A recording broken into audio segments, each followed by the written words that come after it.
Assalamu alaikum warahmatullahi wabarakatuh. Kawan hordofaa keenya akkam jirtu nagaa keessanii baga jiraata isin jenna.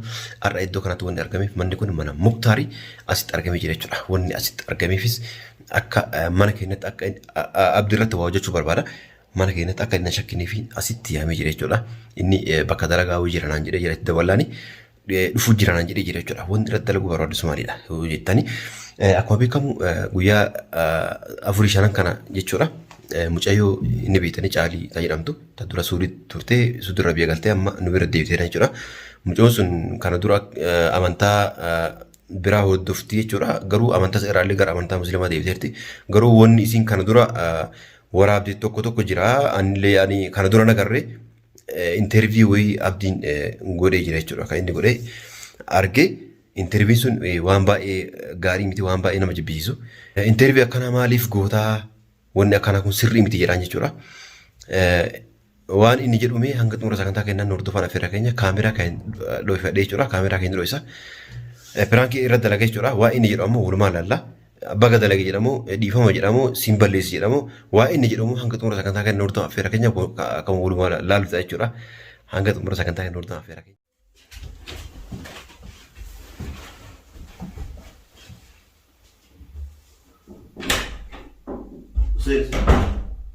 السلام عليكم. وعليكم السلام. مالك؟ ما نمت. طيب وجي رسول جيرو جنون ده. والله يعني ما دعوتي لك وقت يعني. كيف ما صار من دعوتي لك تمام. ما إذا قهرت كمالي نام جي قطعي لك هذا. وجي رجيران جنة ما منا كيف ما. ها؟ ما سنام تري. بيك ما سيا بس ما سيا بس ما. وجي رجيران بس أنا ما وجين كجيرو نواب. لا إله إلا الله لا إله إلا الله أحكامتي. وجي تقول نجوم رأيك. أيوه. ما تعرف. يا أخي هذا كلام ثاني. بيجي سنة بيتا. أيوه. كم ستة جماعة. صار في سيان. ما تعرف.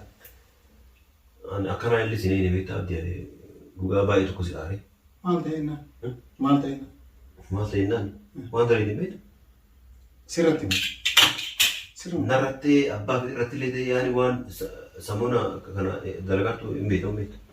لا أنا ما تبغوني بيجون يروح. وانا بديك تقول. لا أتو بلتي شمرة دوبارة قبضة. إنك باين ما تعرف. إنك باين. لا بلي دوبارة قبضة. تقرأ أول نرت. ما. نيكو ما لكم ما هو قافو كانوا ما تبي يسير كانوا ما قدام ما قدام أنا ما تسمع. قدام قبضو قافة كمير كبا نادي بس نيك أبا نكبو. ما لي درو ما لي. سبب ستي موفي مي كارو بر إدكنا وني سيامي سبب ستي موفي سيامي نيك أبدا مو نكبو كانوا وانا. هني. هاي. كانوا ما لي نقا تايو سلام ما. قد تايو وني سيكا لو سبب كابار. نيك أبا نكبو جي كاي سبب ما سيكا ونا ينقطعي. ما لي نقا تكان ما لي نقا. نيك أبدا مو نكبو نيك أبا يوكا نكبو جي تاي سبب نقا. خلاص. لا بركاتي وان هما دبيهم تو يدبچو لا دبيهم تو ميديكا وما او بوليتي ني قدامهم قبضو ما نغا بچو غوار كان نام تي كاجيري دي بوليسكي اچو دي مفدا بر اچو دي مفدا ني قدامو يو قبات ني قبا يوم كمان ان قبو ساول نغا باتي وما داجي نغا بكر وي مرمت اكا قبو فين قبو نديتو يجرا تما هارو نغا بتاتا ما تو سيغي سينغلا لا افان مكان كيرا يعني افان مكان كيرا دغور بات ان غاين ما دورا نديتو أنك أبوه كان كم نبيته ما له مسيرك خلاص لا أنا أجا إن بيكالي أنا يعني أسوابي كسيجا بدلي وني سيجا بدلي أفهم كي راهين كبا إيه أكنا جتول يعني إرجع كابدوتي وانا كأسو بغاني يعني أبريت كباتي وانا كنا إن كبا إيه مان إن كبا أبريت كابدو ما أبريتك دوارتك أبريت تنتظر تو وشين أنت ما دري والله إنك جبت دوارتي من ده متى كان dubartiin takka sawa kiyamira antenjus dubartii takka waan takka godhan jiru jecha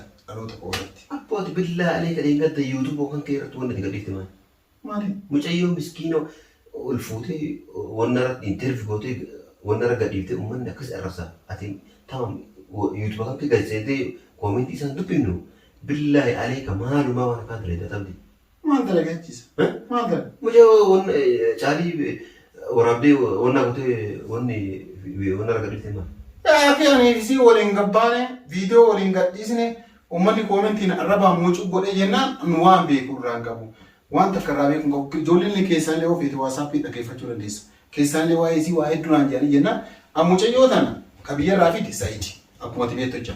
Ani isiin eeggata wal agarra. Waan takka waliin dhaggeeffadhu wanni si fichiisuu jiru dhaggeeffadhu sitti maru galu. Dhiyeessaniitu deengata biyyaa fide ni beekna hunduu. Erga fide koomentiin akka uummanni arrabsu agartee jedhamtee viidiyoo sama mallise. Achirra maal yuutuubaan keerra wanna akka jettee yaani ammallee ilaalaa isii haarasanii asirra geettemu. Osoo namni waan badaa gadhiisanii akka isii arrabsee akka taatu beektaa. Yaa akii arrabsee namni mucattii tanaa waliin akkan ta'anii mucayyoon waan akkana gootee jirti. Rasuula Rabbii arrabsitee jirti waan akkanaatii mucayyoon jedhanii koomentii barreessanii argee jennaan ammoo viidiyoo qofa waraabee waan akkanaa qofa qabu isii gaafadhalle jechuu irra mucayyoo fidee asuma fidee jechaadha ganda warra Saayidoo fidee obbira teessise rakkoon jirtu maal akka ta'e isii gaafachuudhaaf wanna jedha. An maal godhe mucayyoo waliin deemutu rakkoo moo maali? Maal godhame? Viidiyoo gadhiise koomentiin namni arrabsee jennaan waan kana baruu qabaa mucayyoon dura maal dalagaa akka tufu. Tamam nagidha. Achumaan duraan mucayyoo yaamte viidiyoo walii waraabde gadhiifte. Gadhiifte godhani. Erga gadhiifte arrabni uummanni achirra isii arrabse kasaree hangeessuun hanqatee asammoo waan uummanni jedhaa arrabse ammallee gana bifa haaraan irra deebitee viidiyoo biraa eebalu akkasiin akka yaasa arrabse jettee gana viidiyoo walii waraabde. Kun qaanii shaayii yoo isiin dubartii taate waa tokko wanna jette ati yaani nama sirrii atuun jedhiira. Iftoomini badiidha. Iftoomini badii. Iftoomini tokko. Iftoomini badii tanonaan iftoomini badii. Ummanni koomee. Ati iftoomini badii yoo naan jette ni fudhadha. Iftoomini badii. Amma iftoominaaf kaa'e. Amma mucayyoon tun sama. Mucayyoon tun akkana taatee jirti suudii keessa akkana turtee tiktook irra waan akkana dalagaa turtee amantii arrabsaa turtee maal jedhee ani mucayyoo tanarraa anatu dhiifama gaafatamu isitu dhiifama gaafata. Kanaafuu mucayyoo waan kana daladdeertamoo daladdeen jirtu koomentiin namaa kun akkana jedhee isitti garsiisuun kiyya badii. Badiire. Maaliif? Waan kana osoo isiin jalqaba ol baatee akkana waan akkana dalagee jira uummata Oromoo bal'aa dhiifama naa godhaa jettee ofii isiitti waraabbattee jette. Namni takka jedhamu. Sababni uummanni isii kana yaani akkana arrabsaa jiruuf sababaati ol baaftee waan keessa waraabdeef. Wanni akkana sirriidhaa? Kanaafuu sirrii miti? Asirra jedhee sun kanaanuu osoo jiru ammallee intervii biraa gootee jirta. Dhaga'ee jiraan. Laadhiisuuf deemee. Kanaaf intervii gootisan yoo obboleetti qabatte intervii gootisan dilee godhi gaazexeessini hangaruu dhaansa obbolummaati sitti mee jira. Kan dura arrabsite sunuu achitti haa ta'u mee haa arrabsan garuu lammaffaa sadaffaa ammallee salphiftee miidiyaa irratti qullaa dhaabee mijaa'u. Ama intervii godhe maaliif gaazexeessine? Kala gaazexeessini Idii godhe jira. Idii godhachuu irraa balleessi irraa. Viidiyoo irra gaazexeessine. Yaa si balleessi idii godhe bira balleessi gaazexeessine kala gaazexeessine. Akka feemasiiru. Sababni maal? Sababni maal waan isin dhugaaf dhara addaa baafatu uummanni waan isin jettee faana yaa baafatu. Dhugaaf dhara isiin ol baatee waan akkanaa balleessee jira uummata Oromoo dhiifama godhaa jettu. Atamma gana ammallee uummanni yaa'anii mucoo tana arrabsu jiranii ammallee gana arra biraatti irratti hin dabalini obboleettuu qabatte. Interviisanii dhaabi isiillee yaami waan akkana kala akkasii dhiifama naa godhi namatu akkana waan naan jedhee fi jedhi isitti illee himi yoo barbaaddu ofii akka itti ol bahee uummata dhiifama gaafadhu jedhini dhugaa jirti. Amma isitu sitti himate ati yaada kana eessaa fidde?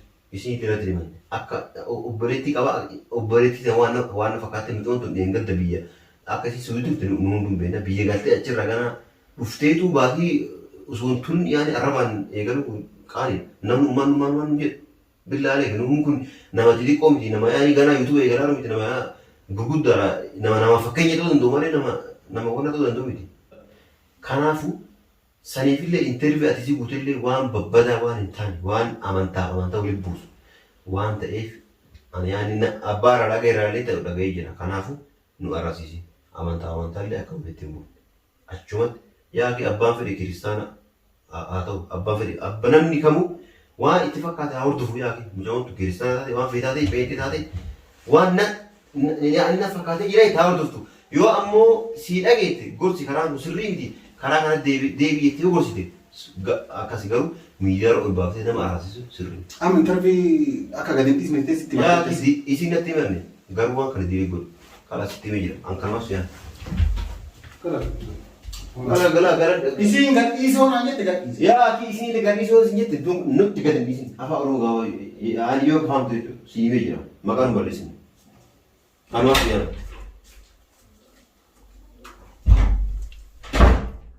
Akkuma agartan kana jechuudha. Abdii garuu dhugamaan dubbiin sun dubbii dhugaatiin sobaallee miti. Dhugama na aarsi.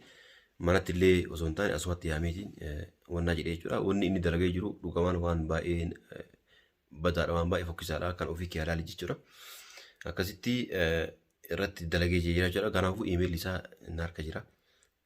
Akka waraabaa jirullee ittiin himne inni quban qaba jechuudha. Ofumaa ka'ee idii godheetiin irra gadhiisa. Maaliif kana dura aarii guddaa irra qaba jechuudha. Maaliif inni ana duuba deemaa waan hin taane osoo hin quban qabaatin jechuudha. Yuutuuba kee irratti waan gadhiisaa tureef anillee yaani harka waan taateef kamasaa gadhiisa jechuudha. Hanga xumura waan hordofame baay'ee galatoomaadha. Yaada keessan karaa koomintiitiin nu ibsaa isin jenna.